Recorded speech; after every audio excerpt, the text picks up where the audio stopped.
हे माई अब रौरे हमरा पर सहाय होखी। ये बेटवा लाचार रौरा से इहे गुहार करता। हे माई गावे खातिर सुर दे दी माई। देखी बचवा पर विचार करी माई। गुहार करता। हे माई अब हम कहाँ जाई।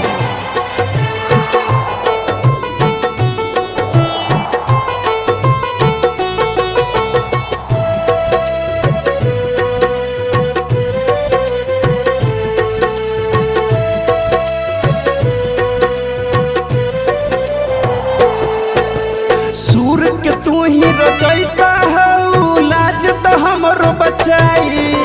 गावल चाही गाना तन को गाना हम पाई। देवी सरस्वती मैया, देवी सरस्वती मैया ध्यान खूबे हम गाई। देवी सरस्वती मैया ध्यान खूबे हम गाई। सूर के तू ही रचैता हऊ, लाज तो हमरो बचाई। गावल चाही गाना तन को गाना हम पाई। देवी सरस्वती मैया, देवी सरस्वती मैया ध्यान खूबे हम गाई। देवी सरस्वती मैया ध्यान खूबे हम गाई। हे माई अभी बालक रौरा शरण में पड़ल बा।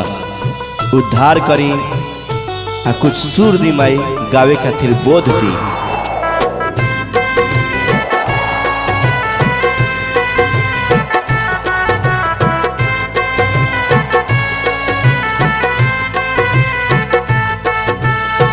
बचपन में पढ़ने लिखनी सबक कदी पूरा।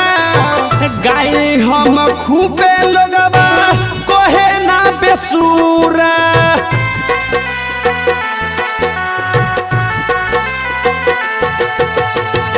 बचपन में पढ़ने लिखनी सबक कदी पूरा। गाई हम खूबे लोगवा कहे ना बेसूरा। कबले लोगवा गावल गाना हमरो ना बजाई।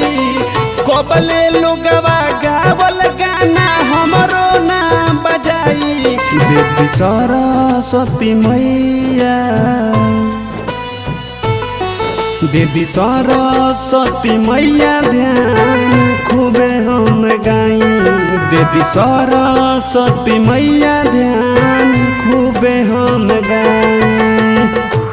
हे माई रौरा ये सुर के रचयिता है। रौरे से संगीत बा माई।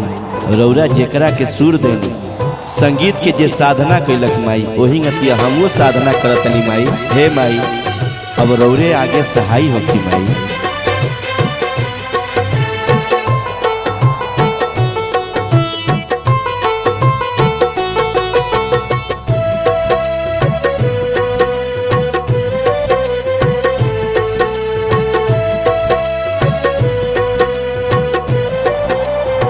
सपना के हमर मैया कदी ना सकार।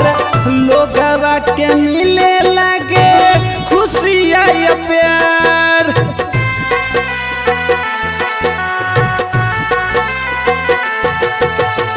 सपना के हमर मैया कदी ना सकार।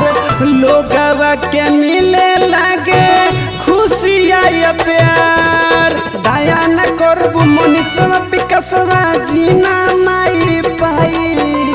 दया न करबू मनीषवा विकासवा जीना पाई। देवी सरस्वती मैया,